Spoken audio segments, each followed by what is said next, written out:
Tommy, what's the feeling ahead of this game tonight? Well, I think it's one we're really looking forward to. It seems a wee bit away from when we played Barcelona. We'd played 2 games and Man City hadn't played any, so they've now played 2 games, so we're equal steady in terms of the number of games, so we're really looking forward to it, and it's one that we can't wait. How much have you seen of Manchester City so far? Are you expecting them to replicate the first team? Well, certainly, they've spent a lot of money in this team. It seems like they've spent allegedly over $6 million to put this team together, so that's something they've done. That certainly replicates the first team in the financial aspects of it. But we've seen them here down against Barcelona. We had a group down here who came and watched at the coaches. We've also seen them against Marseille, so we've got enough information on them, and we know how they'll play. We think we'll know how they'll play, the style of play. They're a good side, but then again, so we've got good individuals. We've got a lot of homegrown talent, a lot of young kids coming through, and we've got a fairly young team tonight. So that in itself will be a test for them, but a challenge that they've taken in the past, they've shown that, so I'm sure that they'll display their character tonight. In terms of the group standings, is this a must-win game? Well, we need to take something from it, I've got to say. We feel as if we've been unlucky the last couple of games, but it's unlucky is not a great word in football. We feel as if we've, that wee bit of luck in the game, we could have taken something. So I think for both teams, somebody needs to take something. The last couple of league matches have been postponed recently. Are you worried about the fitness in any way? No, a lot of our players are playing the development squad, and they played a game last Saturday, and then we had a game against Hamilton Accies, a fairly tough game on Thursday. So we prepared for the game. We recognise that we need another game, and just to keep the players' fitness levels topped up. And they've looked sharp. They've looked sharp in training. And I think it's everything. On the day, you hope that once they cross that line, they'll perform. And I think we've got good players, and as long as they do themselves justice and perform, then we'll be looking forward to it. And just finally, Tommy, what approach will you take to this game, bearing in mind what you've learnt from the first 2 games in the competition?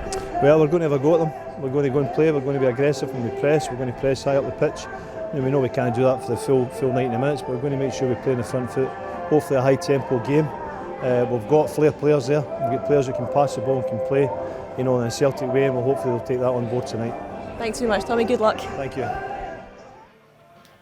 Tommy McIntyre and John Kennedy were able to field a strong side for the 3rd game in the NextGen Series, with Robbie Thompson in goals, a back 4 of Michael Miller, Jackson Irvine, Marcus Fraser and Joe Chalmers.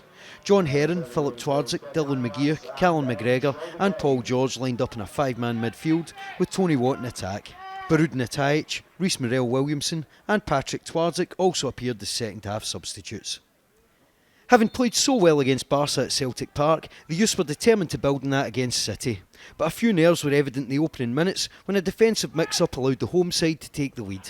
A tame cross led to some confusion between Robbie Thompson and Joe Chalmers, and with neither player claiming or clearing, Joanne Roman was able to stab home the ball from close range. Thankfully though, they went on to return the favour around 20 minutes later when they gifted Celtic the goal needed to get back in the game. With the rain driving down, the centre-back perhaps failed to hear a shout, and his woefully short pass-back was intercepted, with midfielder John Heron reacting quickly to stab his shot home. Tony Watt also had a hand in unsettling the keeper in the build-up, but for Heron, this was another sign of the real progress he has made since stepping up to the under-19s last season.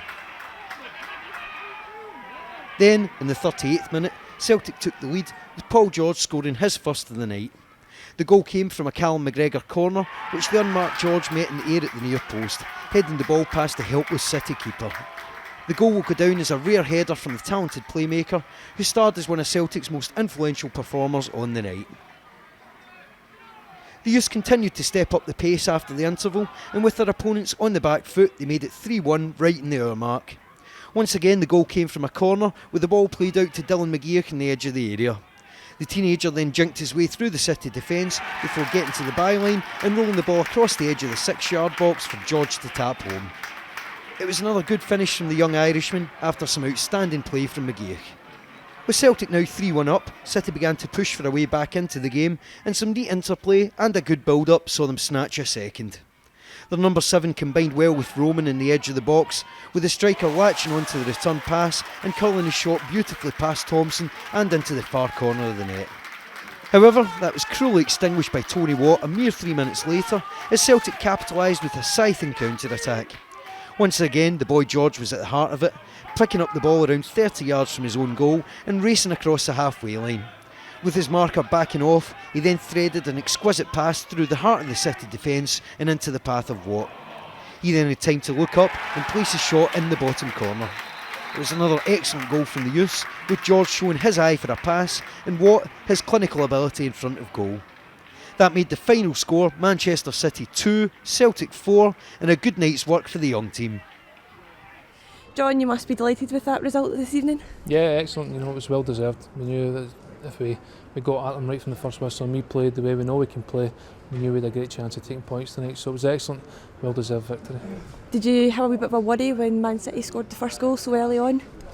Oh, it was disappointing, you know, it was a scrappy goal, but at the end of the day you just have to get on with it, and the boys showed great character, you know, just to bounce back. It never really took it out of the game because we had the better chances in the game before that or around about that time, and the boys seemed just to quickly get back into the game and took it by the scruff of the neck, which was the most pleasing thing, because sometimes when you go down, the heads go down and you know things don't go your way, but they stuck by the task and they were excellent. It seemed like an overall team performance this evening. You must be very pleased with that. Yeah, excellent. You know, the work rate of the players was frightening. You know, they worked really hard, they worked their socks off tonight, and that's what hard work, and that's what pays back. You know, you go and win the game, and you know, as well as some of the individual performances were excellent. I thought collectively the team were outstanding on the night. Was it essential to get something from this evening's game, going by the group standings? Yeah, you know, we don't like to emphasise too much that to the players, but it was essential, you know. But it was a game we knew we could come in and take points, and hopefully this can set us up nicely going ahead now. So on the night, excellent performance, and as a team, obviously, it was collective. Did you expect more from Man City? They've got good players, you know. They've got good players. They've spent a lot of money, Man City, and you know they've got some excellent players that we had to be wary of. But I thought overall, they had more to worry about than we did. If we knew if we got at them and we played the way we could play, that we would cause them problems. And I think with the chances we created in the game, we've seen that. You know, we had the best chances, probably the more chances in the game, and I thought the scoreline reflected that. And a good wee crowd of Celtic fans behind the goal as well, spurring on the team. Yeah, it's excellent. You know, when we caught wind that there was a few fans making a journey, so it's always good to have them, because the boys do take a great lift from it. You know, even though it's a small section behind both goals, the boys you can see kind of love it. You know, and that's their wee kind of bit of experience before they get to hopefully the big stage when they're playing in front of 60,000. This is just the kind of beginning for them. What's the atmosphere like in the dressing room at full time?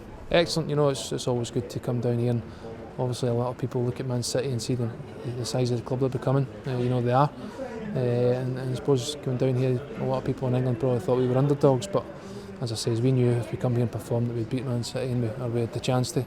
And on the night, I thought we did that, and it was well deserved. Paul, you must be delighted with that. Yeah, it was a brilliant game. You know, first half, you know, I thought we were a better team as well. Second half, we came out a bit slackish, but we got the goals in the end, and we won the game, so that's all important. What's the atmosphere like in the dressing room after that result? All the boys are buzzing, obviously. Like, we're beating City, you know, they're a big team, and obviously gets us back in the group. So we just need to go on and keep playing well, and hopefully win a few more games in the NextGen Series. 2 goals for yourself as well this evening. You must be happy with your own performance. I'm delighted, like, so I am. I know it's not usual I score 2 goals in one game, so it's always good. So it is. I'm on a good streak at the minute with goals, so just need to keep it up.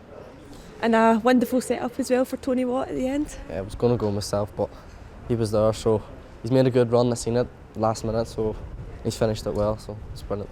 What did you think of the overall team performance today? 'Cause it felt as though it was a real unit playing together. Yeah, I thought everyone, like, there was not one bad player today. Everyone stuck together, worked hard, and we need that spirit back in the dressing room as well.